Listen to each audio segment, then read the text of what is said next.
তো guys, Gemini দিয়ে কিভাবে ফটো এডিট করবেন আমি এই ভিডিওতে বলে দেব। টিকটকে এসে জিমিনি সার্চ করার পরে এইরকম আসবে। তো যে কোনো একটি ভিডিওতে ঢুকে একটি ফর্ম কপি করে আমি কমেন্টে ঢুকে ফর্মটি কপি করে নেব। তো আমি জিমিনিতে ঢুকে প্লাসের মতো আইকনে ক্লিক করে গ্যালারিতে ঢুকে একটি ছবি সিলেক্ট করে নেব।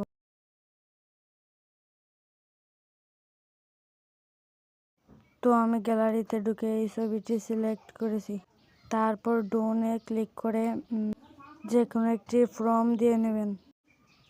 তারপর এটা ক্লিক করার পর কিছুক্ষণ ওয়েট করার পর আমাদের ছবিটি তৈরি হয়ে চলে আসবে।